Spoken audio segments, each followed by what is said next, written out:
We are back with our wordy weekend. Uh, we're doing we're running the marathon.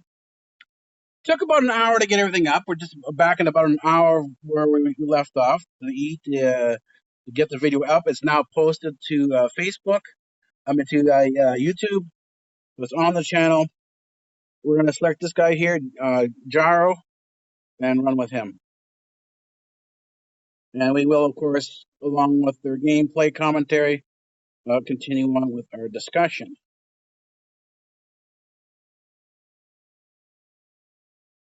Today's topic.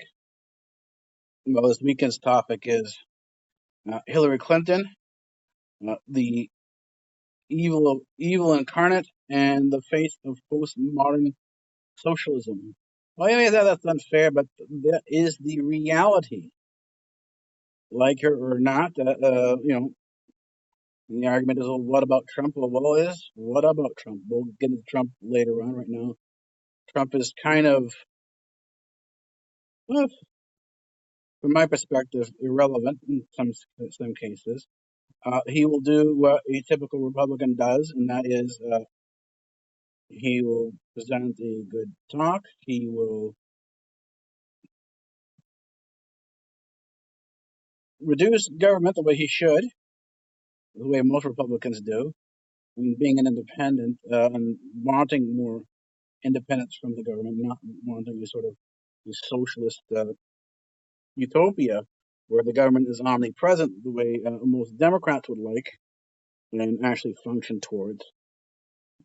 Um, that's my preference. Uh, the state has demonstrated quite sufficiently how incompetent government is doing anything, even though it's well intentioned.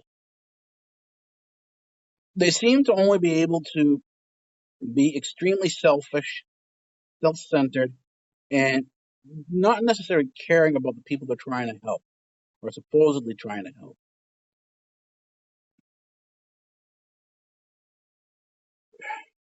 Bad runs here, starting off.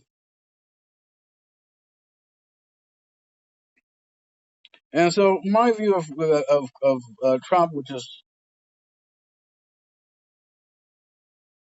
not necessarily a good one, it's just that he is like most Republicans, he will do things to reduce government, and this gives me more freedom. It's more of a pragmatic thing. It's not necessarily that I like him. It was just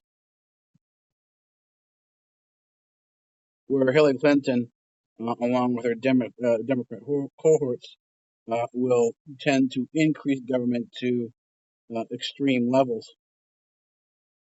And I say before is, and this is I've said this in past the last few videos that have gone on long. When anytime the video goes long, or the play goes long like this for about an hour or so, uh, these discussions always come out.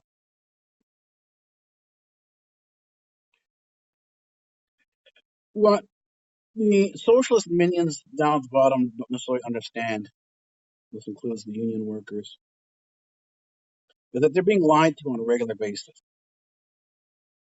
They view this conflict between corporations and the union workers, between evil corporations, evil corporate dictators, and so on and so forth, themselves, not necessarily understanding that their union higher ups, the people who created the unions, run the unions, are actually corporate themselves.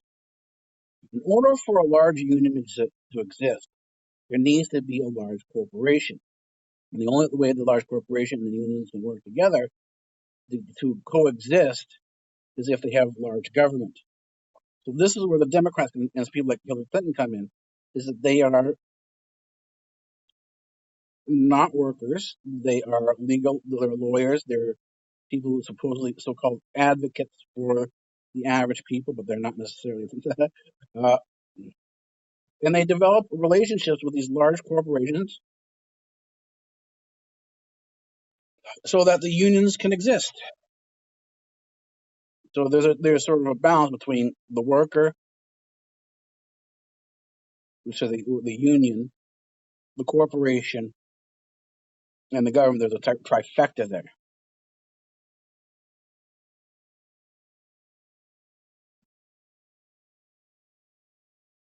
And each divide the total sum of the capital that comes in amongst themselves and give only a small percentage to the worker. So the worker at a plant becomes unionized. The union, in order to make its money, runs the plant to the ground. When the plant shuts down and lays off the worker,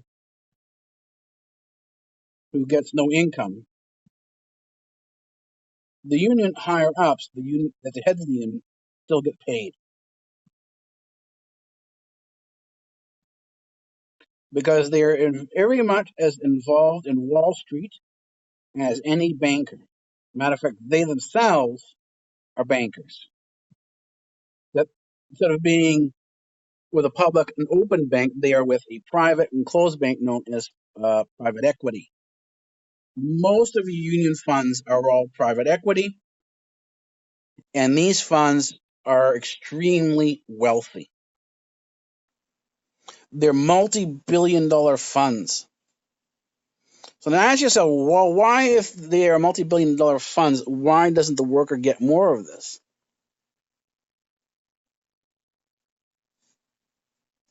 And the simple answer is they're banks. The heads of unions are banks. They're not calling themselves banks; they call themselves unions, but they are actually banks, and they run as banks. They behave as banks, and so that only a small percentage of what actually they make in terms of their profit goes out to the actual employee. And their job is to create this image of continuous combat between management and the worker. And this is what you see on most of the ads, including the political ads, the Democrats, that the worker is always downtrodden, they're always being stepped on, things aren't fair, they're being taken advantage of, and on and on and on.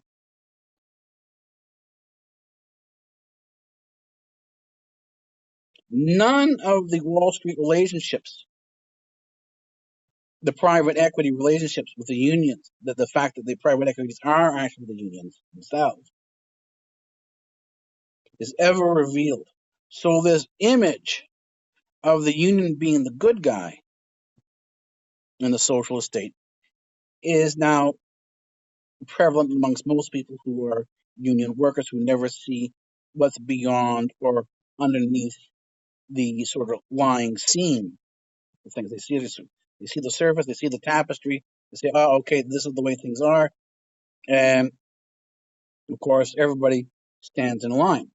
The union workers who are on TV, those are your news anchors. They're all with part of ACTR. They're all part of these guilds, which are in themselves unions. Work together with the government and the CIA. If you look at the history of the CIA, go study the history of the CIA, you will find the relationship with the government there, that they've always had a relationship with the government, the newspapers and the CIA. They've always worked together. Even before the CIA was actually formed, there was a relationship between newspapers, between media and government, where media continuously put out the PR and the images that the government wanted for people to see. And that's because the government and the media, which were owned by corporations, they were all controlled by people who had vested interest in the outcome of social uh, norms and dictates,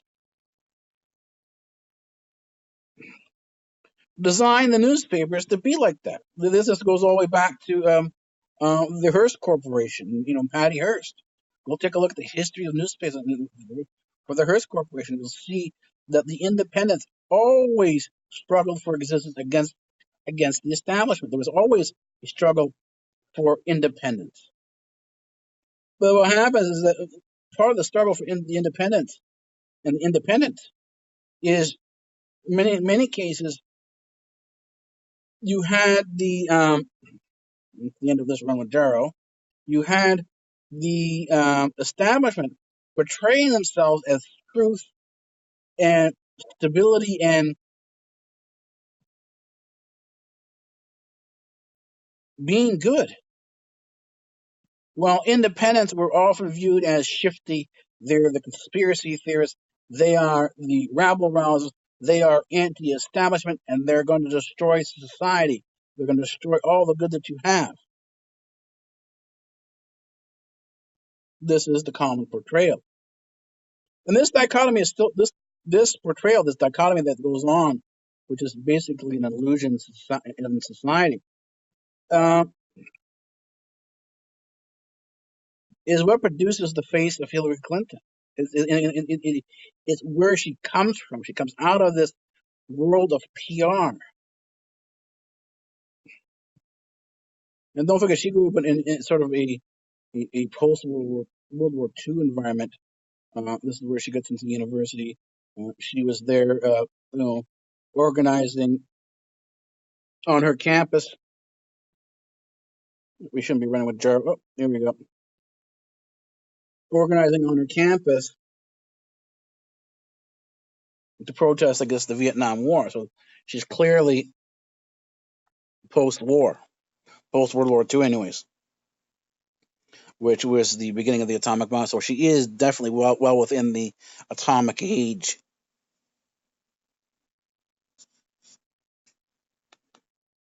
Let's bring this back up again.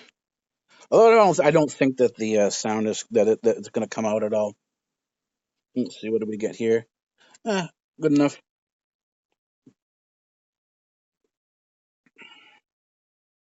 Let's go back. Bring out our next character.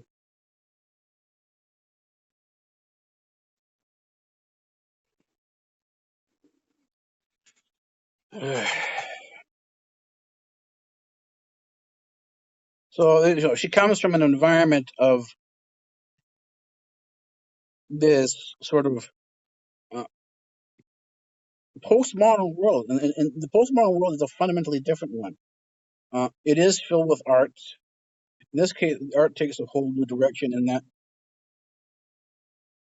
art no longer has the definition. This is why you talk about the terms of the artist, the modern artist, and you can look at MoMA, the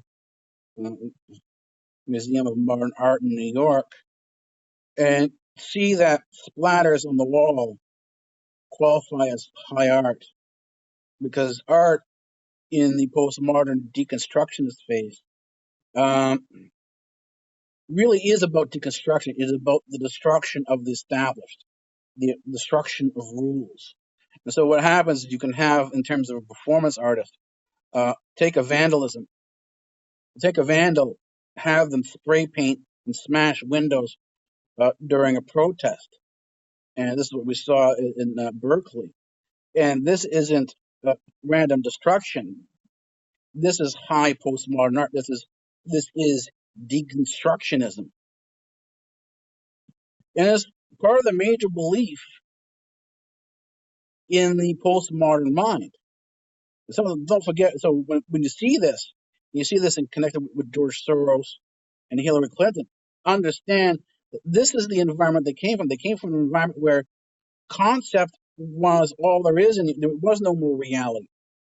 This whole concept of atheism and science ruling everything and being that's not Hillary Clinton's reality. Hillary Clinton's reality, where she comes from, is a world of extreme atheism. Wow, extreme atheism, where extreme atheism is where there is no order, there never was an order. Everything is concept. Everything is an illusion. There is no reality, and therefore you can do whatever you want as long as it makes you happy. And this brings out a philosophy, a moral philosophy of hedonism, where if it feels good, it's good. If it feels bad, it's bad. So this is where I'm going to eventually bring in the whole Indian concept here. We're looking at India and Hinduism and talk about these multiple truths. So if you have someone in India who rapes, they have these people who they often hear about these, and they often make the large stream media. You can hear their, you can sort of see these violent gang rapes. Uh, uh, if you watch the Indian media, you go watch the news in India, and you can do that on YouTube and on over the internet. What you'll end up finding out is that these rapes, these gang rapes, happen a lot more often than you expect. And people ask, well, why not? Because India, as they say, is a modern society. Why not shut these people down? Why can't you stop these gang rapes from going on? And the reason has to do with this whole concept of truth, more than one truth. And the Hindu society lives on two different planes. There's both the left hand path and the right hand path. The left hand path is the consort with evil, the consort with the demons. And you are supposed to do things that are evil, that rape, rob, murder. Uh, and there's actually whole cults that follow this, including the cult of Kali, who is the goddess of destruction. And even your yoga has the left and right hand path. The left hand path of yoga is basically a form of masturbation, physical, because it's about the physical. The left hand path is always about the physical, where the right hand path is more concerned with the spiritual.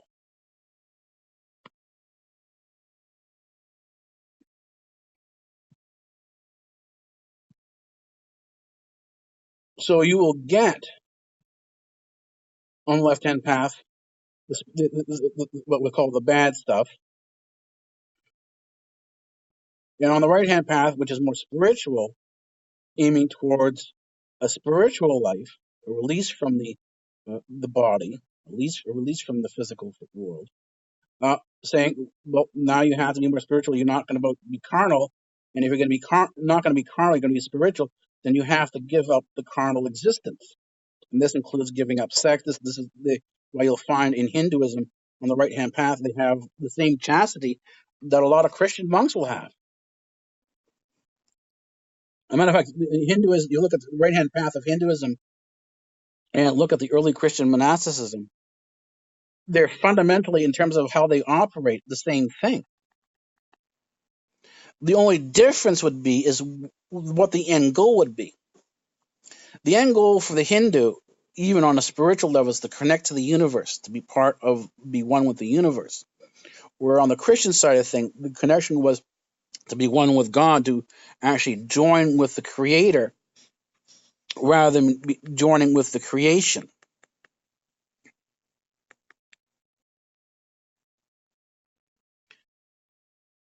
And but this was in the West, as the West sort of popped up, was sort of distorted. And it's, in many ways, what you have in the West, in the Western Christianity, is really anti-Christianity. It's anti-Christian from the perspective of the original Christianity, which was aimed at being spiritual. This is why you see, in terms of the Roman Catholic art, this in terms of Da Vinci and so on and so forth, you'll see a very physical, a very perspective. Now we're running with Carlos. And we're doing pretty good, I think. So, in the religious art of the West, things stop being spiritual and they start becoming physical. This is why you have Da Vinci and you have the art of the perspective, and they're now seeing an art form that comes out of this period. Let's take care of this. Pause the game. There we go. So we didn't die. Here's the first C. you see art take a turn from the spiritual to the physical.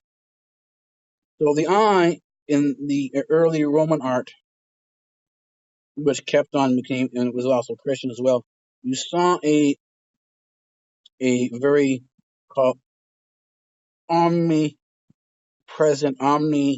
omniscient type of art where the entire scene is viewed rather than simply just the individual perspective. In the church art as it emerged from the Roman Catholicism, as it moved away from the spiritual life, because now the Pope was the vicar of Christ, he was the Antichrist. As this position came more forward and evolved, the spiritual aspect of the church left because it was the Pope only who dealt with the spiritual, and everything else was physical.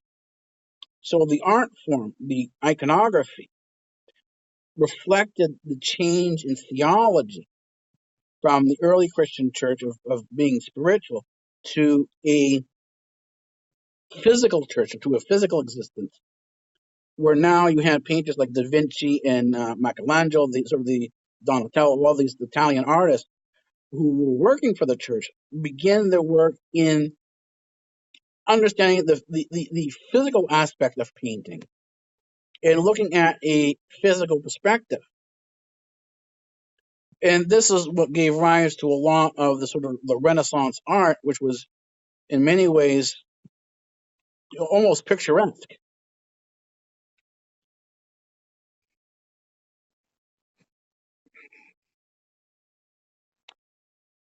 That's a good run. And in their role models, as they move from, because they were initially, and this is the thing, in order to conquer Europe, in order to create Europe, to sort of try to pull Europe together, and this was the first European Union, was the Roman Catholicism. What they did is that, well, if Pope is the vicar of Christ, and this is Christ's dominion, then the Pope owns everything and everybody. This was the feudal system. And so what you have under Catholicism is a reinstitutionalization of slavery under the Pope. Because the Pope was God on earth. He was the vicar of Christ. He was in the Greek term, the Antichrist. And as the church evolved, you have the Protestants. You have Martin Luther objecting to the Pope's basically heresy of the original Orthodox Church, the original Christian Church, and the way he was waging war on any Christian church that did not follow him.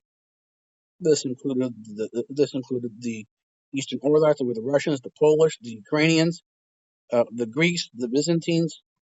This is all recorded in history. The wars waged by the papacy.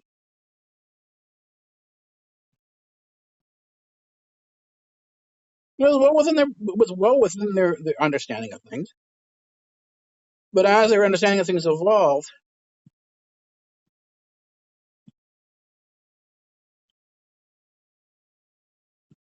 they became further and further separated from the spiritual life and ended up going down the left-hand path, sort of Hinduism, which came in through as they conquered the East, and they went in and started raiding and sacking more and more libraries in the East as they did their crusades. They sacked a lot of libraries, brought back the literature, and this is how you get Copernicus now is credited with something that probably isn't his own, because you wouldn't be surprised to have Copernicus create the model of the solar system with the Earth-centered system if he was an astronomer. But the thing is that Copernicus wasn't an astronomer. He was a Polish monk. And his job as a monk was a scribe. What he did is took the books that came in from the Crusades and translated them into the various different languages, particularly first Latin and then other languages from there on out. He was a translator. He wasn't an author. And what was happening during this period of so-called enlightenment is you had a lot of the monks who were doing the scribe work. Instead of putting the name of the book that they were translating of the author, they simply put their own name on it. They forged the book. And so this is how you have a monk named Copernicus publishing an astronomical work.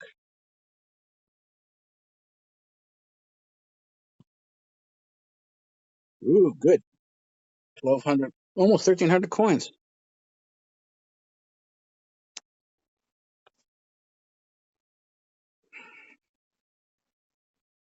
This means, for me, that makes it different.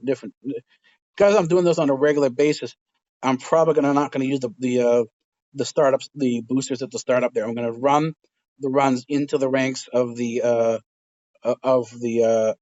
so-called the what you call it the of the top score, weekly top score, just by doing these runs like this.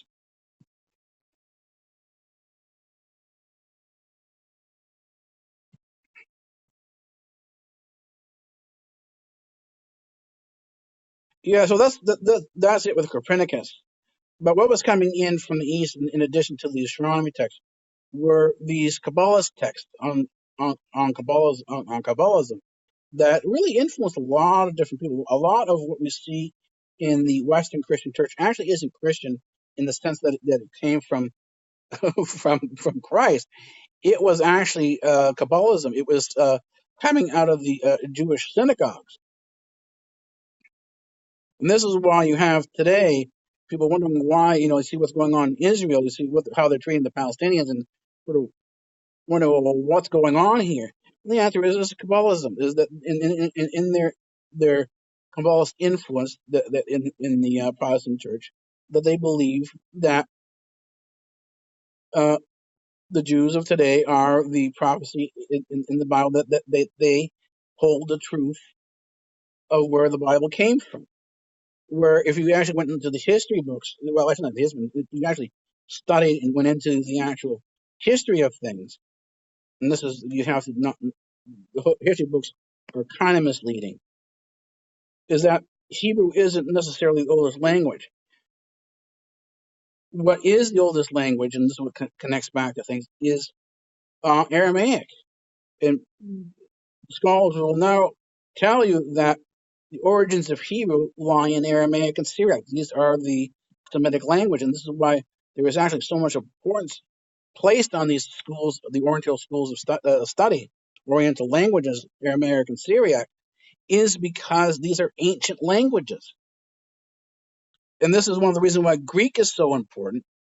Greek is still taught because the only path back is through the Greek language. There isn't a path back between to the ancient languages, anything other than Greek. This is why the Rosetta Stone was so important, because in addition to the ancient languages of Egypt, they had Greek, and that's what happened, is that the Greek became the common language of that particular area. And so what happens? You have not only the proper language of the area, the local language, but you also had uh, the Greek language. And so what happened? A lot of localisms were actually translated into Greek, and so you could sort of pick up and understand what was being said in the local language by looking at what was being said in the Greek, and this is how you could translate back and forth. And this is why the Rosetta Stone became so important.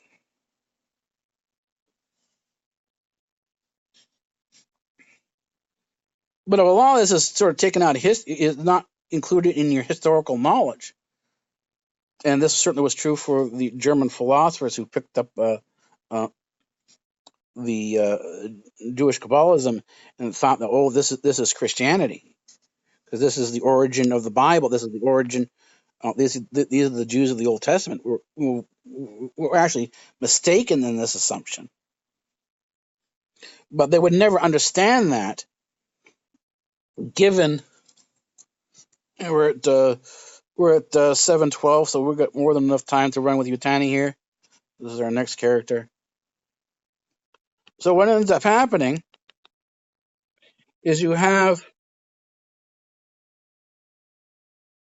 a lot of the Kabbalist texts, and this is what influenced both Leibniz. These texts were floating around. They not only brought in the knowledge of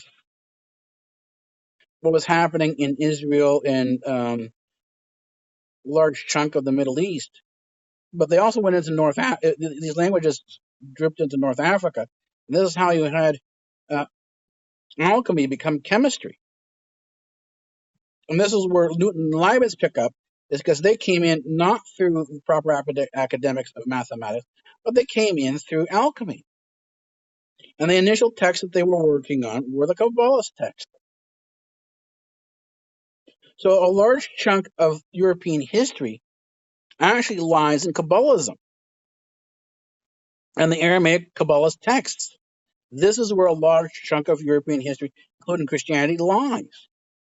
It is not fundamentally, because again, you have these variety of different groups. There is not one single Jewish group. There's a variety of Jewish groups. So just because you're Kabbalist doesn't necessarily mean you're following all the Jewish traditions. You're simply following the traditions of the Kabbalists. There were the Nazarenes, as in the Dead Sea Scrolls. There was there are this is with an A. There were a variety of different Jews, uh, types of Jews, who had their own traditions. They had their own Talmud. They had their own Torahs.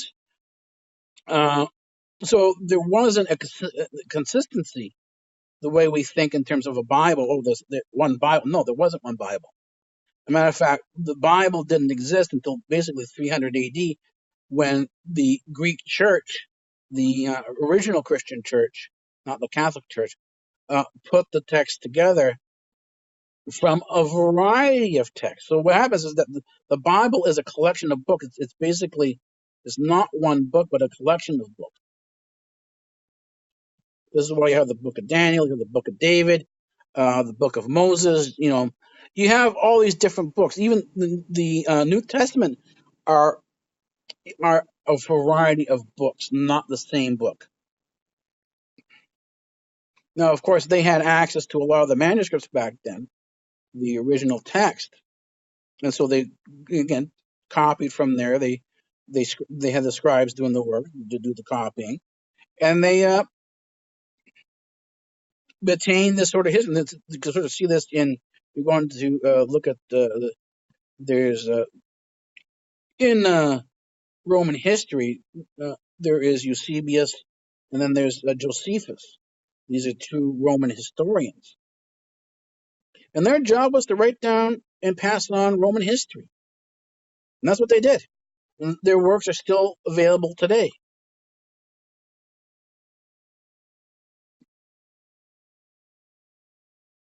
You can even find Homer in the original Greek. And this is the work of the archaeologist. This was the work of the librarian, is to maintain a sort of collection of historical documents and basically history. A library was not simply a collection of books, but a collection of work that sort of mattered to man. It would become part, at some point in time, part of man's history. It's part of man's collective history in terms of what they thought and how they were thinking at the time. And this, you can even see this in dictionaries. You do have a collection of dictionaries, and these are the print dictionaries. You can see how words changed. Just because you said one word at one point, at 1910, the word 1910 does not necessarily mean it's going to be have the same meaning in 1930. They change their meanings, and this is why you often go into dictionaries. You see, they have instead of one simple meaning, they have a variety. They could have up to 5 or 6 different meanings. Well, that's because that's the history of the English language. The older a language is, the more the language actually changes. And this is what a living language actually changes. This is what it means to be a living language, that it evolves, it changes with its time. A language that doesn't evolve is a dead language.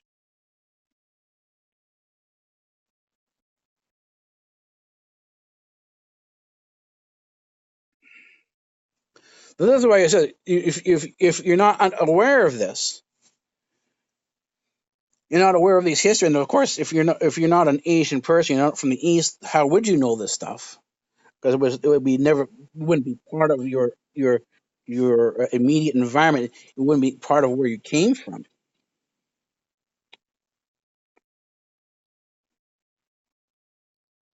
Then you would say, oh, okay, yeah, this is the history of the Christian church, that these people are Jewish in terms of being the Jewish people rather than being a Jewish people.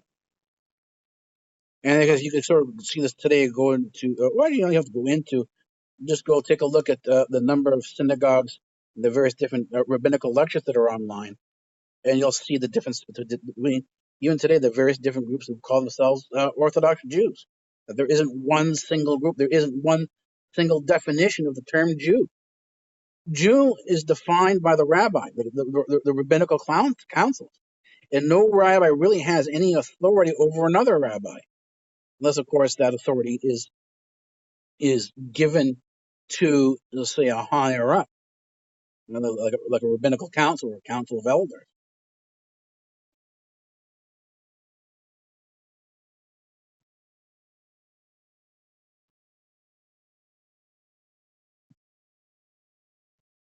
And this is the problem. I say, well, that sort of Netanyahu sort of opened Pandora's box, saying that he was going to define and create the Jewish state of Israel. The problem is that really ticked off some rabbis who says that they're right, because this is the prerogative of the rabbi to determine what a Jew is and who is and who isn't a Jew. And this is the difference between Reform. This is the difference between conservative.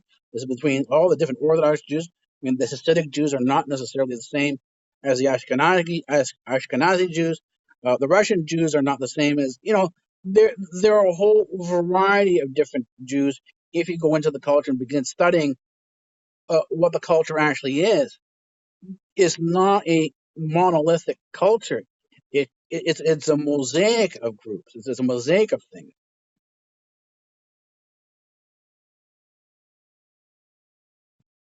Just that eye there.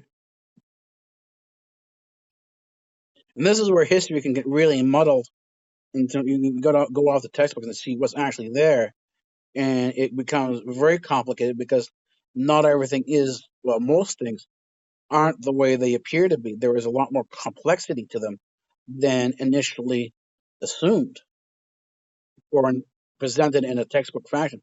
The textbook fashion gives you a very brief, in many ways minuscule overview of what's actually there.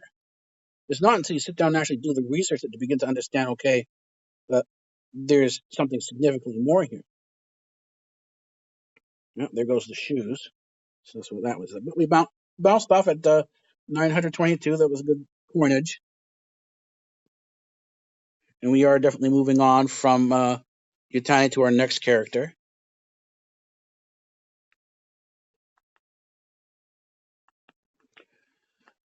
Oh, I don't think the sound is going to come out here, but anyways,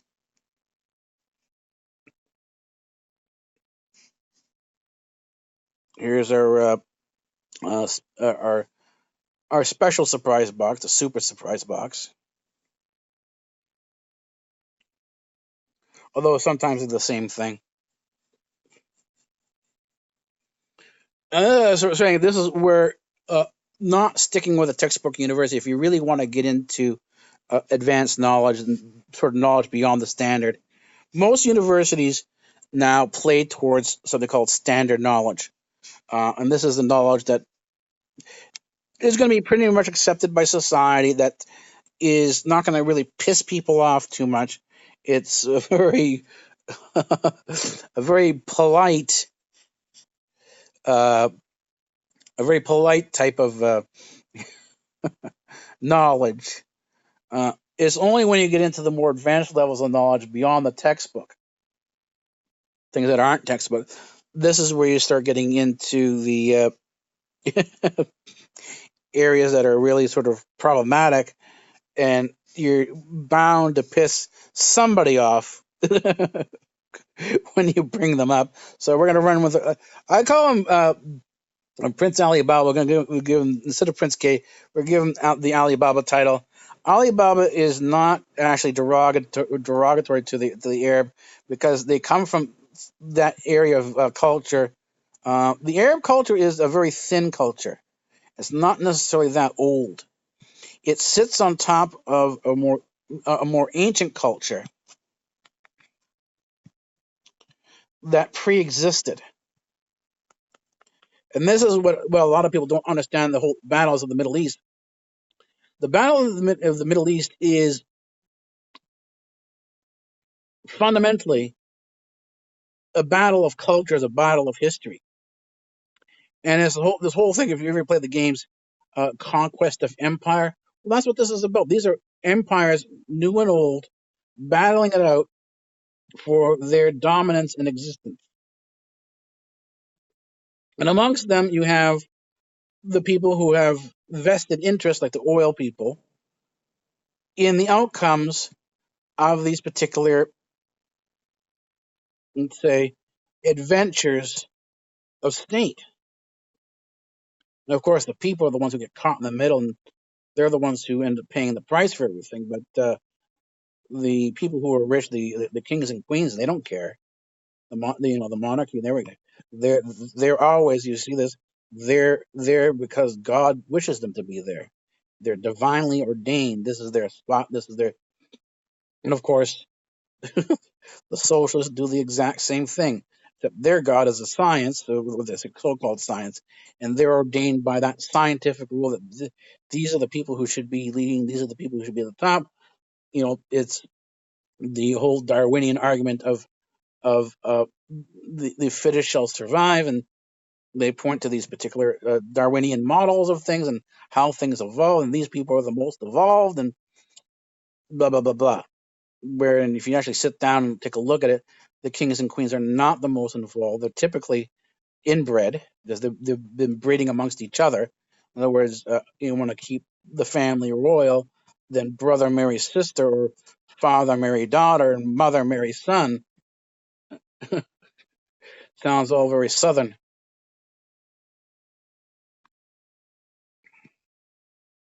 And what you begin to see is that for most of Europe, Christianity is simply a facade. There is no Christianity in Europe right now. There was early on, but it's gone. What's there now is very simply a facade.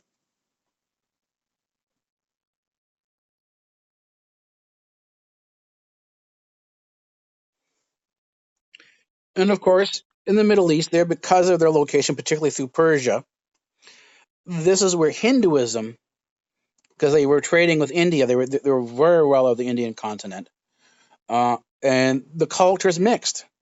This is where the Silk Road went into. The Silk Road actually went to China. So there was a mixture of along the Silk Route. You very definitely see a mixture of cultures coming in. You can actually study this today. If you go through do a history of cuisine, and you go into these different areas, you begin to see how the cultures intermingled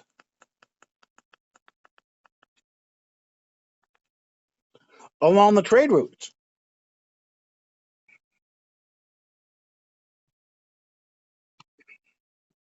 Then you begin to understand now why is Iran always the perpetual enemy of Israel.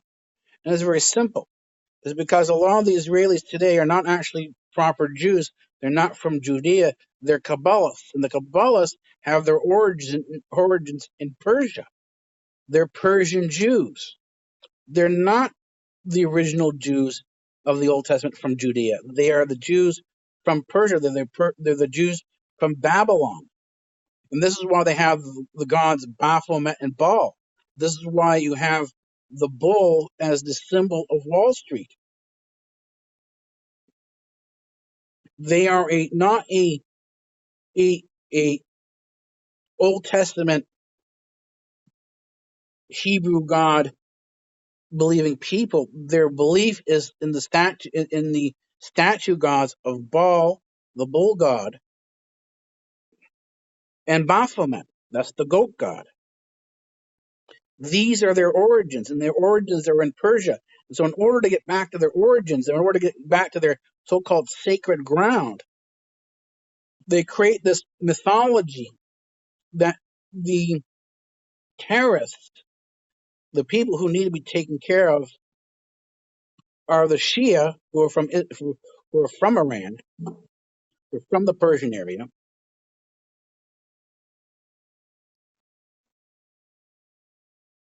and these are their enemies. And so their goal is eventually to get back to the land to create a greater Israel, which includes the Persian Gulf, which is the origin of Kabbalism. And Kabbalism is a branch of left-hand path Hinduism. Even if you go into Islam, you look at a lot of and you find out what the devil is. The devil is not really a devil. He's not really a demon, not really an angel, but rather he's a jinn. And if you understand your Hinduism, you understand that jinn is a Hindu term. That jinns is the Hindu type of god and goddess. It's part of the polytheism.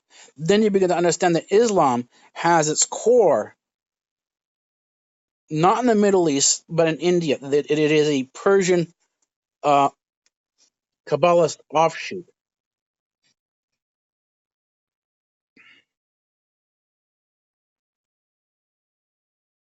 And this is where it comes in. The irony here is that you have Saudi Arabia, as you know, in the recent aligning with Israel.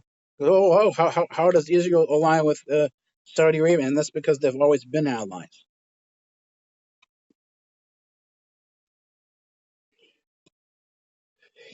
It is the Sunni Arabs. These are the Arabs. These are the Mohammedans, basically. It's this group that has always been aligned with Israel, always been aligned with these Jewish people, and the Jews who were basically the Kabbalists used Islam, particularly in the Saudi Arabia, because they simply followed the long text. They weren't actually independent-minded people. You simply follow with what you see in the book of the Hadith and the Sunnah, and this is where you actually have this is where the Sharia law exists within these texts here. They're the equivalents of the Torah and Talmud. Actually, the equivalents of the Talmud. Because they're the books of the law.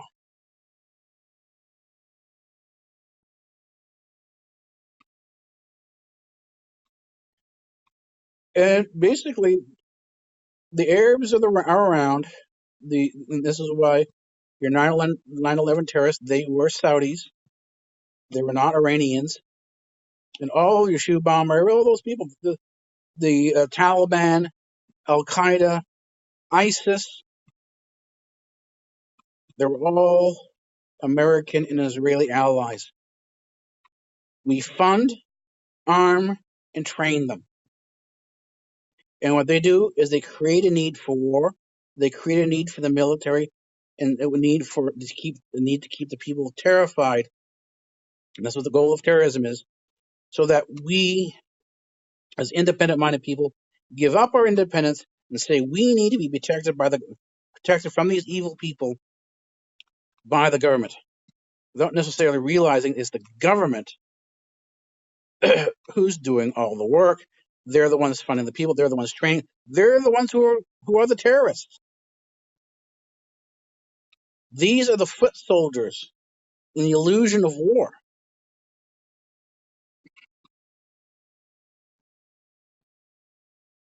Much of what we see in the news today, in terms of these global conflicts, is an illusion. It's not real.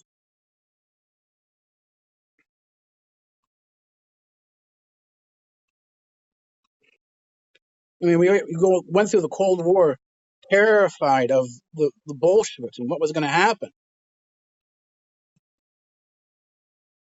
To find out that the origin of the Bolshevik Revolution didn't occur in Russia, but rather happened at Yale University's Skull and Bones.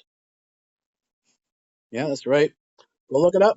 The origins of the Bolshevik Revolution occurs in New York in the Yale University's Skull and Bones, and it's financed out of Wall Street.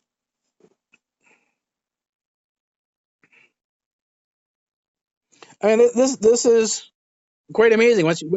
And the thing is, you're not going to find this in the textbook. This is not going to be textbook stuff.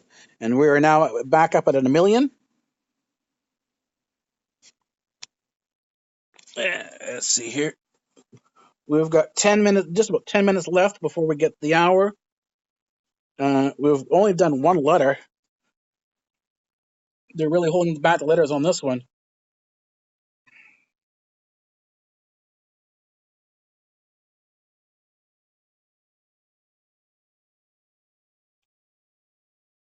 What will happen is what I've done before is if once the hour is, we get to the hour, we get to about 35, we get to about, it's about the 40 mark.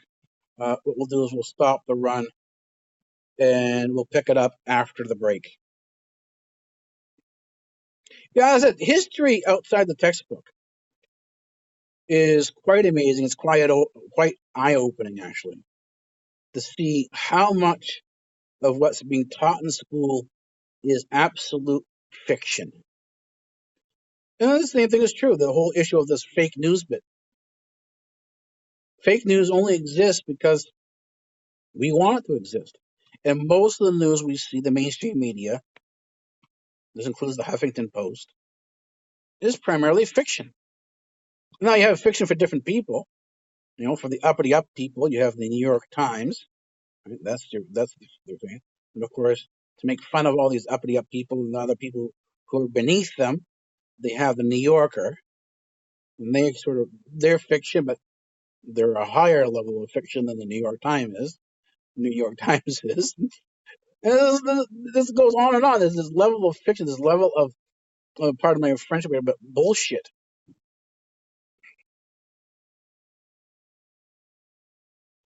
It permeates the world. And so, you shouldn't be surprised to see in politics that oh my God, these people, they're all lying.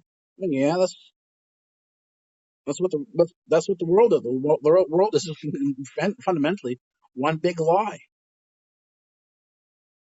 And this is where, for people like Hillary Clinton, growing up in this environment, well, looking at what was called the establishment at the time in the 50s and the 60s was complete bullshit. And so they say, oh, well, this is what the situation is here. Yeah, everything's a concept. So it doesn't matter what you have in terms of gender. It doesn't matter what you do. As long as you're having a good time in terms of your moral philosophy, what your moral philosophy is, and this is how you get into Hinduism, because from the left-hand path of Hinduism is do whatever you feel like, as long as it feels good, it's good, and that's your absolute truth. This is what this is where the hedonistic ideas come from. It's do what you want to do. Everything's a concept. Nothing's real.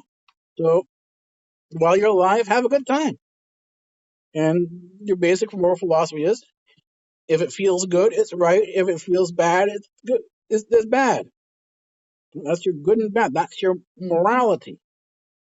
And this is why you can see along the fluid gender lines, you have a fluid morality. And people say, well, what's wrong with these kids today? Well, simple. The entire world that has any degree of stability is gone. You're living in a postmodern world where there is no right and there is no wrong, there is no morality.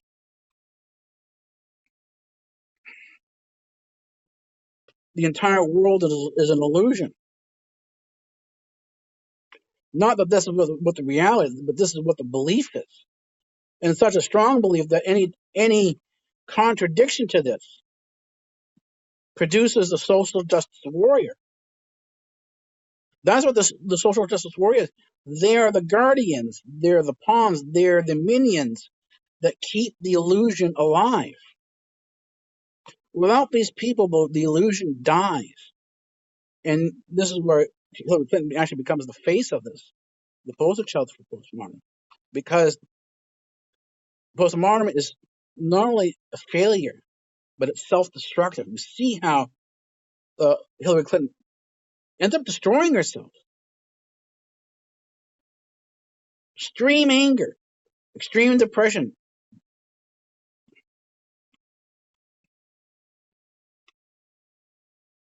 She was extremely sick out on the campaign trail, but yet, as sick as she is, the problems that you have with elderly people that she's now facing, she's in the geriatric phase of her life. Ooh, good run.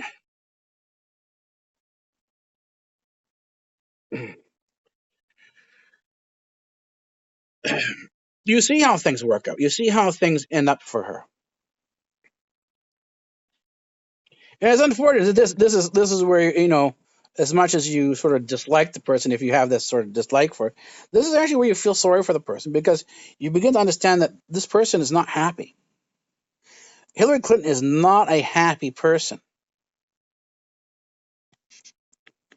And we're going to end this here because it is at the 40 mark. We're at the hour mark. I'm going to end this here. Take the picture from Prince Alley.